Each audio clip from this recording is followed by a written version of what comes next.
নিয়েছিল।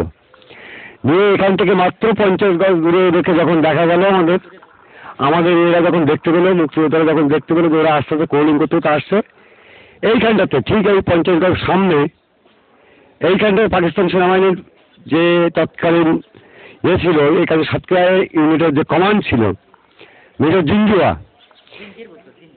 এই আরেক নাম ছিল জিঞ্জির, সঠিক নামটা আমরা জিঞ্জুয়া বলে জানি, এবং মানে কি সেই হিসেবে এখান থেকে উঠে উনি বললেন আগে বাড়ো জওয়ান, এই আগে বাড়ো জওয়ান, এই কথাটা বলার সঙ্গে সঙ্গে পাকিস্তান আর্মি সবাই উঠে দাঁড়ানোর সঙ্গে সঙ্গে আমরা এখান থেকে প্রথম ফায়ারিং স্টার্ট করলাম সুবিদার উবাইদুল্লাহ এবং আমি। এই জানলা থেকেই আমরা প্রথম ফায়ারিংটা স্টার্ট করার পরে আমার পাশে আছেন এই সাদান আলী ছিলেন, এখান থেকে ইনি ছিলেন এলএমজি ছিল এনার কাছে, এই একটু এই বিল্ডিং এর পাশেই এনার এলএমজি নিয়ে উনি ব্যাংকারে ছিলেন। এই ব্যাংকারের থেকে প্রথম ওখান থেকে মেশিন গান দিয়ে, হালকা মেশিন গান দিয়ে ওখান থেকে ব্রাশ ফায়ার করতে আরম্ভ করলে আমাদের এদিক থেকে মেশিন গান, যখন এখানে পাকিস্তান আর্মিরা পড়ে যাচ্ছে একটার পর একটা লাশ পড়তেছে, তারপরেও তারা অ্যাডভান্স করতেছে যে আমাদেরকে ওরা চারিদিক থেকে ঘিরে ফেলবে বলে একটা ধারণা করেছিল। আমি কিছু বলতেই হয়, অনেকদিন পরে আজকে এমন একটা সুন্দর সৌভাগ্য আমাদের হয়েছে। তো আজ তো সেকার 71 সালের স্মৃতিগুলো এখন আর নেই, বহুত পরিবর্তন হয়ে গেছে, তবু যেখানে যে অবস্থা যা কিছু আমরা করেছি সেই স্মৃতিগুলো এখন আমাদের চোখে ভাসছে এবং মনে ভাসছে। আমি মূলত একজন সৈনিক। 1971 সালে আমি পাকিস্তান সেনাবাহিনীতে 8 মিডিয়াম রেজিমেন্ট আদিলারিতে চাকরিরত ছিলাম। 1971 সালে যখন এই যুদ্ধ বেঁধে গেল, যখন জানতে পারলাম, তখন আমি পাকিস্তান থেকে ডিজাল্টার ফ্রম পাকিস্তান আর্মি, আমি পাকিস্তান থেকে পালিয়ে ভারতে যাই। ভারত থেকে বহুত কিছু হয়, এটা এখন বলার সময় নেই, অনেক কিছু বলতে গেলে। যাই হোক, ভারত থেকে আমি বাংলাদেশে আসি। ক্যাপ্টেন শফিউল্লাহ সাহেব ছিলেন তখন সাব সেক্টরিং কোম্পানির অধিনায়ক, ওনার সঙ্গে আমি মুক্তিযুদ্ধের যুদ্ধে যে দীর্ঘ 36 বছর পরে হলেও আমরা আমাদের এলাকার এই সাতেনাবাদ হাই স্কুলের যুদ্ধ সহ বিভিন্ন এলাকার যে যুদ্ধ সংরক্ষণের জন্য সাতক্ষীরা জেলা সাংস্কৃতিক পরিষদের উদ্যোগে পল্টু বাসারের নেতৃত্বে যে আজকের এই সুন্দর অবস্থান, এর মাধ্যমে আমরা মুক্তিযুদ্ধের কিছু স্মৃতি আমরা ধরে রাখবো। মেজর জিঞ্জিন নামে আমরা তাকে চিনি। তিনি এই যুদ্ধে মারা যান। পরবর্তীতে তাদের সেই মেজর মারা যাওয়ার ফলে তারা এই সাতানি গ্রামের উপর অকথ্য নির্যাতন এবং অন্যায়ভাবে অনেক কিছু তারা চালিয়েছিল। সাতানি ঋষিপাড়ায় তারা যাওয়ার পথে এক মহিলাকে রেপ করে এবং সেই মেয়েটা গর্ভবতী হয়। দেশ স্বাধীনের পরে সে একটি সন্তানের জন্ম দিয়েছিল। এটা আমাদের দুর্ভাগ্য। এছাড়াও সাতানি ফকির বাড়ি এখানে অত্যাচার হয়েছিল। সাতানি দালাল বাড়ি ডাক্তার ফজলুর রহমান সাহেবের বাড়ির ওখানে তাদের মেয়ে ছিল, এবার অত্যাচার হয়েছিল। এমনি ধরনের সাতানির অনেক যুবক ভাইদেরকে তারা ধরে নিয়ে গিয়েছিল। পরবর্তীতে দেশ স্বাধীনের পরে তারা মুক্ত পায়। ফ্রিডম ফাইটার যারা আমরা ছিলাম, এনাদের ইনস্ট্রাকশন মোতাবেক আমরা এই যুদ্ধটা পরিচালনা হচ্ছিল। এবং এখান থেকে যখন সন্ধ্যার সময় আমরা যুদ্ধ কিছুটা সময় বন্ধ হওয়ার পরে আমরা এখান থেকে পিছনে চলে গেছিলাম।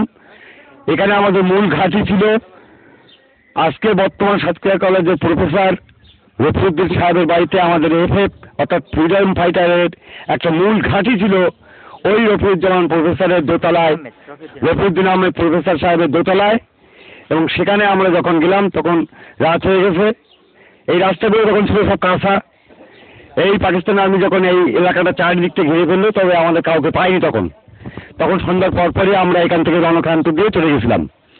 এরপরে আমরা জানতে পেরেছিলাম যে এখানে আমাদের এই সাতানিতে মুচি পাওয়াটাকে পোড়াই দেওয়া হয়েছে, এখানে বিভিন্ন লোকের উপরে অত্যাচার করা হয়েছে, রেপ করা হয়েছে।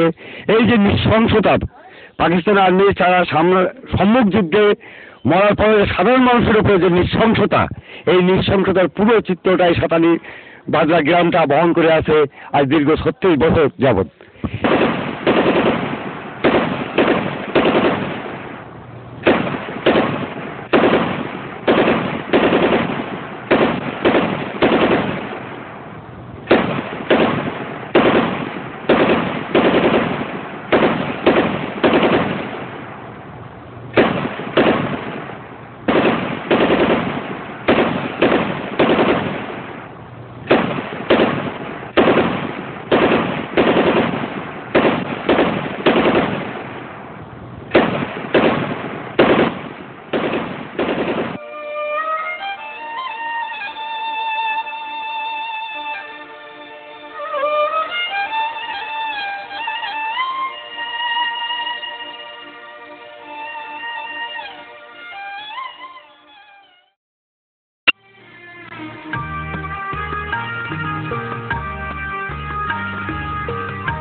এখন এসছি সাতক্ষীরা সদর থানার মাধবকাঠি গ্রামের এই মাধবকাঠি ব্রিজটা, যেটা আমি 1971 সালে অক্টোবর মাসে এটা আমরা ডিস্টার্ব করেছিলাম যাতে কমিউনিকেশন বন্ধ করার জন্য। পাকিস্তান সেনাবাহিনী মেন রোডের থেকে মাত্র 2 গজ দূরে এই ব্রিজ দিয়ে পার হয়ে যাতে আমাদের মুক্ত অঞ্চলের ভিতরে না ঢুকতে পারে, এই জন্য এই ব্রিজটা ছিল গুরুত্বপূর্ণ উড়ানোর দিক থেকে। আমি প্রথমে এসেই এখান থেকে আমাদের মুক্তিযোদ্ধারা সাইডে অবস্থান নিয়েছিল এবং অবস্থান নেওয়ার পরে এই ব্রিজটা তখন ছিল তৎকালীন লোহার খুঁটির ওপরে বসানো এবং কাঠ দিয়ে তার পাটাতন তৈরি করা ছিল। আমরা 4টি জায়গায় এই এক্সপ্রেসটা বসাইছিলাম এবং বসানোর পরে ওপরে আমি যখন ওপর থেকে বসাইয়ে নিচে নামছিলাম তখন আমাদের সামনে ব্রিজের এই পাশেই পাকিস্তান সেনাবাহিনীর যারা দোসর রাজাকাররা 4 জন রাজাকার ওখানে ডিউটি ছিল, তাদের মধ্যে থেকে মাত্র 20 গজ দূরে ওরা ডিউটিতে ছিল। এর মধ্যেই আমি এক্সপ্রেসে বসাইছিলাম এই ব্রিজটার উপরে এবং এই ব্রিজটা ধ্বংস করা হয়েছিল এই অক্টোবর মাসে।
মাধবকাঠি আমতলা নামক জায়গায় এই যুদ্ধটি হয়। আমরা ঠিক সেইখানে এখন দাঁড়িয়ে আছি। আমি মোহাম্মদ হাসিমুজ্জামান, আমি ভারতের চাকুলিয়া ট্রেনিং করতে একজন গেরিলা যুদ্ধ সময় আমি যুদ্ধকালীন কমান্ডার হিসেবে দায়িত্বপ্রাপ্ত হয়ে মাধবকাঠি নামক স্থানে মাধবকাঠি আমবাগানে এখানে একটা ভারতের যুদ্ধ অনুষ্ঠিত হয়।